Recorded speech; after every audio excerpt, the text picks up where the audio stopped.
Olá, aqui é a professora Giovana Lima e hoje vamos dar continuidade às nossas aulas de Química. Vamos para a aula de número 5, Ligações Químicas. Regra do octeto. O que é essa regra do octeto? Muitos já podem ter ouvido falar. Regra do octeto baseia-se que o elemento precisa ter 8 elétrons na camada de valência. O que é a camada de valência? É a última camada. Então, a camada mais elétrica deve ter 8 elétrons na camada de valência. Então, como é que isso pode ser feito? Isso ocorre através da junção de elementos, tanto os metais, ametais, ligações iônicas, covalentes, metálicas. Então, a partir dessas que ocorre essa regra. Aqui, a exemplo, nós temos o oxigênio, que é da família dos calcogênios, e nós temos o carbono, que é da família 4, a família do carbono. Se o carbono é da família 4, ele precisa apenas de 4 elétrons para se estabilizar na regra do octeto. E o oxigênio, como eu já falei, ele é da família dos calcogênios. Os calcogênios têm 6 elétrons na camada de valência. Então, ele precisa de apenas 2 ligações para se estabilizar, como vemos a exemplo, entre outros exemplos. Mas, na química, toda regra tem sua exceção. Um exemplo, nós temos o hidrogênio e o hélio, eles são estabilizados apenas com 2 elétrons em sua camada de valência. Ligação iônica. Ligação iônica, também conhecida como ligação eletrovalente. O que isso quer dizer? É quando ocorre a produção de íons. Que são esses íons? Cátions e ânions. Por isso, essa terminação iônica. Assim, a ligação iônica é um tipo de interação eletrostática que ocorre entre cargas opostas. A exemplo, nós temos o Na+ e o Cl-. O que isso quer dizer? Que o Na, por ser positivo, não quer dizer que ele vai ganhar, mas ele vai ceder um elétron. E o Cl, que é o cloro, que ele é negativo, ele está à procura de um elétron, então ele vai ganhar esse elétron do sódio, que é 1+, que então é da família 1A. E exemplo, nós temos o magnésio 2+, quer dizer que ele vai ceder 2 elétrons ao cloro. Só que, como nós sabemos, o cloro é da família dos halogênios, a família 7A, que precisa apenas de 1 elétron. Então, nós usamos 2 cloros e 1 magnésio. E o outro exemplo que nós temos é o nosso alumínio 3+, e o nosso oxigênio 2-. Em relação à ligação covalente ou ligação molecular, ocorre o compartilhamento de elétrons nesse tipo de ligação, ou seja, nenhum dos elementos sai perdendo, eles vão compartilhar elétrons. Como nós temos a exemplo a água. A molécula da água, como todos conhecem, é H2O. O que é H2O? Que nós temos 2 hidrogênios e nós temos um oxigênio. Como nós sabemos, o oxigênio é da família dos calcogênios, que precisam de 2 elétrons para se estabilizar, pois a família do calcogênio é a família 6A. E outro exemplo que nós temos também nessa ligação covalente não é apenas com elementos diferentes, mas também com elementos iguais. Como nós temos o oxigênio, que vira o gás oxigênio, e nós temos o flúor, ligado um ao outro. O que é isso? A ligação covalente dativa, ela é também conhecida como ligação coordenada ou semipolar. A ligação covalente dativa é semelhante à dativa, porém ela ocorre quando um dos elementos apresenta em seu octeto completo. O que é o octeto completo?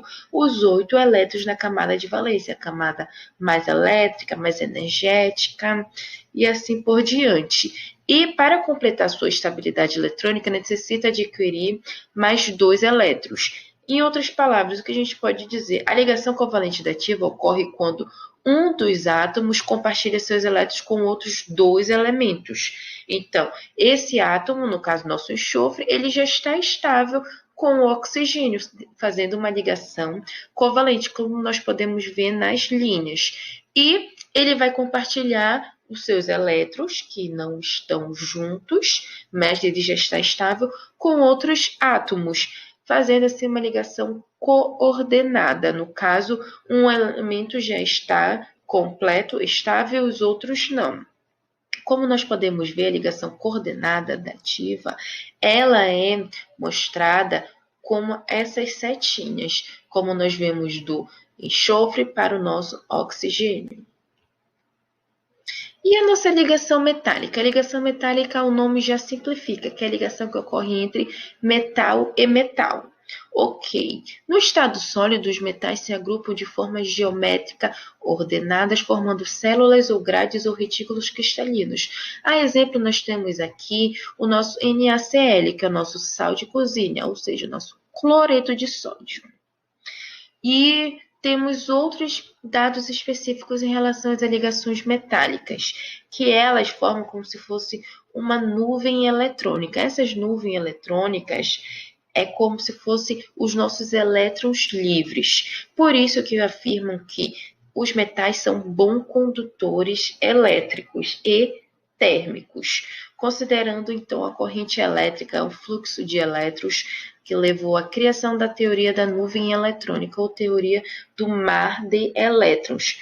Pode-se dizer que o metal seria um aglomerado de átomos neutros e cátions, mergulhados numa nuvem ou mar de elétrons livres. A exemplos de ligações metálicas, nós temos o ferro, cobre, sódio, ouro, magnésio, entre outros elementos.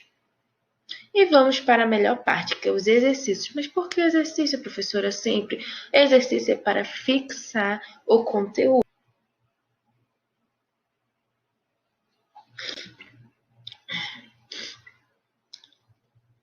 Em relação à primeira questão, qual das seguintes séries contém todos os compostos covalentes cuja estabilidade ocorre sem que atinja a regra do octeto, que são 8 elétrons na camada de valência, ou seja, a última camada, a mais energética, a mais elétrica?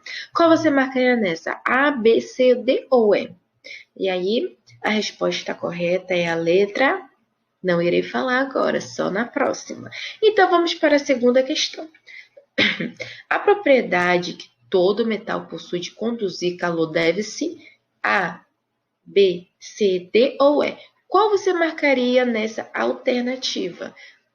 A ruptura das ligações metálicas, a existência de elétrons livres, a existência de prótons livres ao núcleo do átomo dos metais que possuem um número grande de prótons, ou é ao baixo ponto de fusão.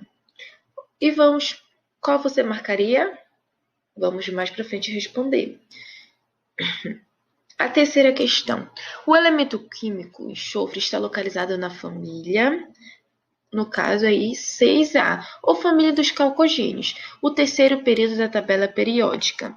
É um elemento químico formado de diversas substâncias, como o ácido sulfúrico, dióxido de enxofre e o trióxido de enxofre. Quais as alternativas da ligação covalente dativa? É a dativa. Lembra, a dativa não é apenas a ligação covalente de compartilhar os elétrons entre si, que o elemento químico é capaz de realizar.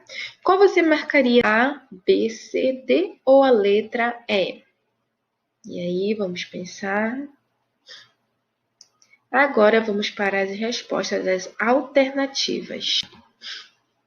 Na primeira, se você marcou a letra A, você está correto. Você conseguiu entender quais não se estabilizam de acordo com a regra do octeto.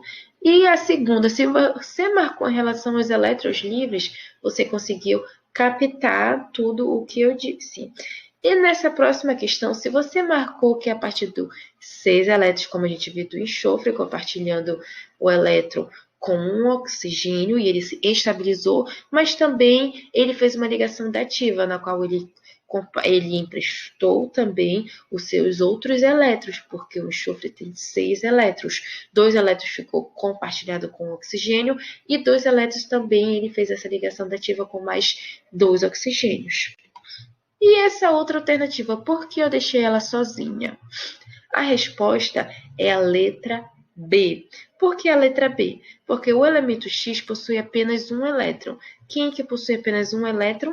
Nós temos o nosso hidrogênio. Para quem falou, está super certo. E com a 17 elétrons, nós temos o nosso cloro. O cloro é da família 7A. Se ele é da família 7A, ele precisa apenas de um elétron para... Aqui nós temos ele mais exemplificado. No caso, nós temos o hidrogênio, para você ver que ele tem apenas um elétron na camada de valência. E nós temos o nosso cloro, que precisa apenas de um elétron para se estabilizar. Por isso que a nossa resposta fica XY. E a nossa frase de hoje. Você só vencerá amanhã se você não desistir hoje. Então, não desista dos seus sonhos. Corra atrás, busque. Se precisar de alguma coisa, entre em contato com os professores. Se precisar de internet, peça para um vizinho seu. Não tenha vergonha. Que hoje você está sendo ajudado, amanhã você poderá